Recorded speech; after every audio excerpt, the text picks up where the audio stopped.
嗨，大家好，我是 Cindy。今天我想要来和大家聊聊离开舒适圈这个话题。我会从我自己的经历，我会把我自己的经历分成两大部分，一个就是求学跟工作，另外一个就是财务离开舒适圈。我自己在大学的时候是念幼教系的，家里是从事相关事业，所以那个时候就想说，以后的工作要么就是当幼教师，要么就是回家帮忙家里的事业，然后就这样子一直到退休就好了。这样子听起来好像也不错，就是有固定的薪水啊，然后又可以出去玩啊，然后还可以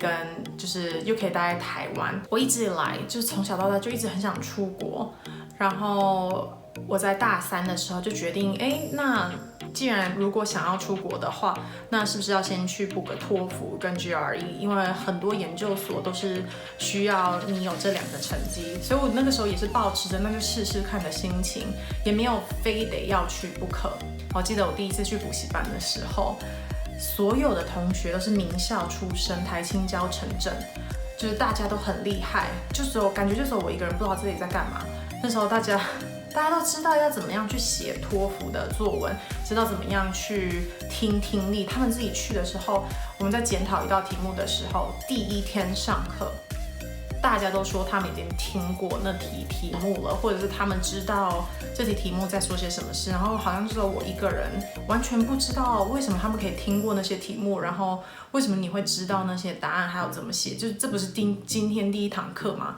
然后那个时候我记得，我就下完课第一堂课，那时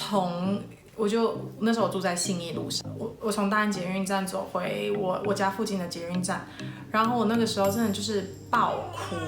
我真的是哭到一个不能自己，然后旁边的路人都这样子看着我，想说这人到底发生什么事了？我当时就觉得算了，还是不要好了。但是你知道，既然钱也付了，然后我就决定，好吧，那我还是去把课上完。然后课上完了以后呢，我就考了第一次托福，那时候还觉得应该考得还不错，结果成绩出来82分，我整个觉得天崩地裂，因为那时候大家都会说，如果你要申请好的学校，你就要破100，然后就要破320分。PPT 或者是网络上他们就会说，托福破100非常的容易，不是一件难的事情，1个月托福就可以破100。然后就想说，天哪，我都已经准备3-4个月了，我怎么还没有？就是我当下就觉得，我该不会就是唯一一个没办法达到这样子标准的人吧？当时我花了更多时间在准备，终于考了第3次后才考过。所以对于那些正在托福海中，如果你第一次和第2次都没考好，那真的没有关系，因为我也是考了3次我才考到的。考完 GRE 跟托福后，那时候我其实已经是在公幼当幼教老师，那个时候我是代课，我还没有考教甄，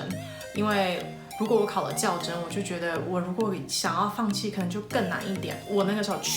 几乎所有的好朋友都去考教甄了，就我一个人没有去考教甄，在准备英文，就觉得自己有点格格不入，不太知道自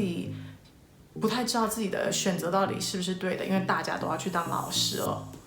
然后我记得我有天在刷牙，一边刷牙我就问我自己，如果今天40岁了，我不选哪个选择，我会比较后悔。当下答案就非常明显。所以当你在人生抉择的时候，也问你自己，就是如果今天我是40岁，或是问你今天如果是70岁，回过头去看你的人生，哪一个选择你不选，你会觉得比较后悔？我的答案就非常明显。就是不出国会非常的后悔，所以我就决定要出国。你有明确的目标，好，我现在要出国了，不代表接下来的情绪你都会一帆风顺就出国了。我还记得我那个时候要飞来美国的时候，我从台湾飞到日本，日本飞西雅图，然后再飞奥勒冈。然后我那个时候从台湾飞日本的时候，飞程是3个小时。然后我一上飞机一起飞，我就放了一个电影，然后是一个就是青春浪漫喜剧的样子。我现在有点忘记到底是看什么了，但我记得就是完全没有哭点的电影就是了。但是我无法控制的大哭，然后我脑袋里唯一可以想的事情就是，我等一下一到日本机场，我就要马上去买一张机票回台湾。我不去美国了，这太可怕，我不去了。因为我在美国也没有家人，也没有朋友，谁也都不认识，然后就要去一个人生地不熟的地方，我当时真的是很害怕，所以我真的就是爆哭3小时，止不住的泪水，哭到日本。感觉怎么我一直在爆哭？那时候我旁边坐了2位大叔，然后那2位大叔就这样子看着我，就想说，那个电影看起来也没有那么难过，你怎么会哭成这样？我真的就是不管不顾的大哭了，非常深刻记得我到日本了以后，我自己一个人扛着我的 carry on， 还有另外一个超级大包包，然后就要走去另外一个航站。我真的一直告诉自己，不可以在走路的时候不可以哭，就是要冷静下来，试着用深呼吸，试图要冷静我自己，完全没办法。我就这样眼泪一直掉，一直掉。然后那个时候有航站的人，就是那个航空公司的人来把我们这班飞机要飞美国的人带到另外一个航厦。然后那个时候他们来的时候，就一群人一起在那边等，他就拿着一张单子在点名，然后我就站在整个队伍的最后面。然后就跟着这样走，就一直哭着到了另外一个航厦。然后那时候真的就去问那个航站的人，就说我怎么样才可以买一张飞机回台北？他们就说你这样子你要出去到那个 counter 外面，就是有地勤的地方去帮你买。然后我当时就想说什么？那我出去也不一定买得到，而且我可能当天也没有票，也没有去过日本，然后也没有认识的人，所以我当时就想说，好吧，那我还是先飞到美国，然后到美国以后可能再买一张机票回台湾。那个时候我飞了36个小时，可能飞了这么久了以后，就觉得太累了，就先睡了吧。所以可能飞久一点也有好处，也就顾不上要买机票回台湾，先睡了再说。就这样有时差，就这样子开启了我在美国求学的生涯。当我就是研究所毕业，工作1年后，问我自己，我现在还想要回去当幼教师吗？当时我就发现我的世界已经完全就是离开幼教师的跑道，已经完全往另外一个方向去了。我真正觉得这是我自己喜欢工作的时候，是就算很累的时候，我可能休息1个礼拜后，我还是会想要再回来这个工作。而那个时候在当幼教师的时候，就有一种再也不想当幼教师，好累啊，然后有种非不得已，这是我唯一选择的感觉。那现在我就觉得完全不一样，这是我以前完全不会想到，就是有一天我居然可以有这么多的选择。我觉得，因为我一直以来都是传统学生，念什么科系，未来工作就是可能是相关工作这样子长大的人，现在就会觉得，如果当初我没有来这里，我可能就没有这些机会，也没有办法变成今天的自己。然后接下来另外一个部分就是财务的舒适圈。我觉得就是财务管理这件事情不是学校，就如果你没有读相关科系的话，不是学校或者是很多人会讲的一件事情。我一直以来都是那种觉得要做很安全的事情，就是把钱存在银行里啊，要么定存，要么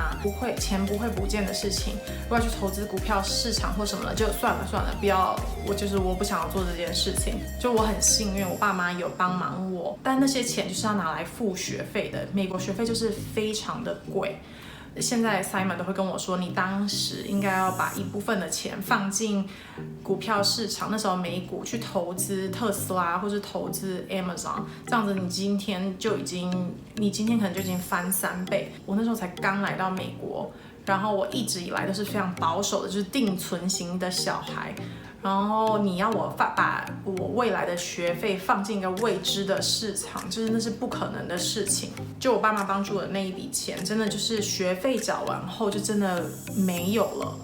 完全没有。所以我第3年的时候就觉得还是要先去工作，然后想说在那个时候工作的时候想清楚我到底要去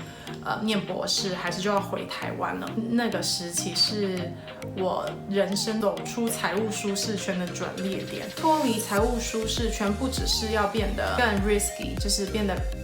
愿意去离开你的舒适圈去投资，同时要离开你的舒适圈去省钱。那时候我根本就买不起床啊，或者是根本买不起家具，所以我就你知道，就学生搬家的时候，他们都会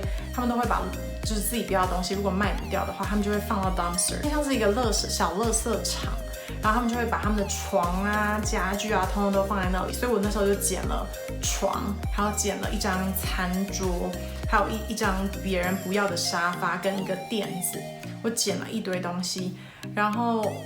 回来的时候，我就发现那个床垫里面就有一只蜘蛛，那就有破一个洞。然后就看到有一只蜘蛛就从里面爬出来，然后我当时就这实在太恶了，然后就把它我有尽力把它清干净了，可是我就觉得里面可能还有很多蜘蛛，所以我就用垃圾袋把整个床粘起来，这样子我就觉得那个蜘蛛可能就跑不出来了，然后我再用一层床单把它盖起来，就这样子，我就这样睡了2年。现在想起来真的有点疯狂。那个时候我必须要买一台车，我那个时候是需要去实习的，然后实习的地方离学校很远，也不是公车可以到的地方。我当时用$4000买到了一台2手车，所以暑假过了，一切都很安好。直到到了冬天，我在开车的时候，我就发现，我的暖气它是没有办法运作的，就是它就一直冷风一直出来，然后就狂吹我的挡风玻璃，然后那时候我的挡风玻璃完全全部都是起雾的状态，就是我完全看不到前面。那时候我载着我的朋友，他必须要去赶飞机，那就载着他。完全看不到，我完全看不到前面。他就拿了一块布，就我车上不知道怎么刚好就有一块布，然后他就看着前面，然后就是一红灯的时候，他就拿那块布快点帮我擦，然后我就一直用我的手这样子拿衣服去擦我的挡风玻璃，就这样子一直开，把它载到机场去。就现在想起来就觉得那实在是非常危险。当我在财务上真的没有办法的时候，真的就是走出自己原来的舒适圈去挑战极限。因为在工作前那一年已经穷怕了，遇到 Simon 后，他真的帮助我走出财务舒适圈，真的就是第一次把我自己的钱放进了最安全的 SP500。然后还有 index fund， 在那一年就真的很疯狂，26岁那一年，我们两个开始一起去看房子，后来我们就一起买了一栋房子，就是我现在回头看也是我现在最不后悔的决定之一。对于财务离开舒适圈这个部分，我自己还有很多的功课要做，因为一开始我绝对都是不同意，我不想要做这件事情。或者是不要我就要把钱放在银行存下来，但是我觉得如果时间可以重来的话，我可能会想要移到美国，就把那一部分就把一半的钱可能放进股票市场，然后可能那个时候我第2年的时候就不用过得这么辛苦。我很庆幸 Simon 帮助我可以看到舒适圈外的世界，然后我当时也愿意走出我自己的舒适圈去尝试。虽然现在也不是说就是可以想要什么就要什么，然后因为博士生的薪水真的也很少，所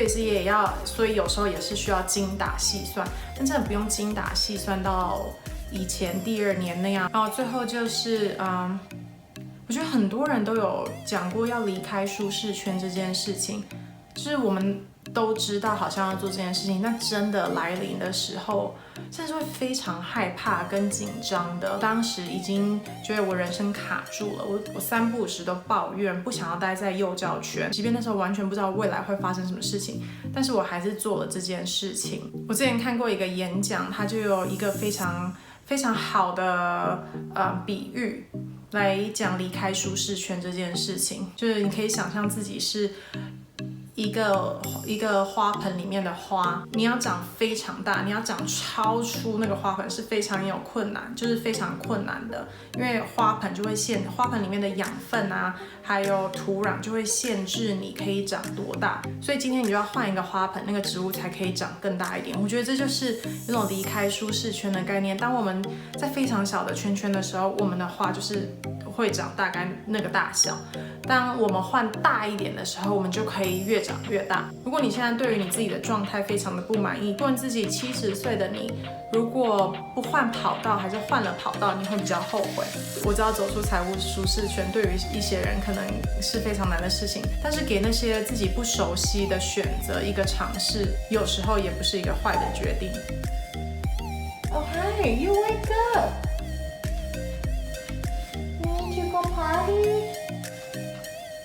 Okay, let's go. Can you give me a second? 好啦，希望你们看完这个影片以后，可以给自己不熟悉的事情一个机会。我们下次再见，拜。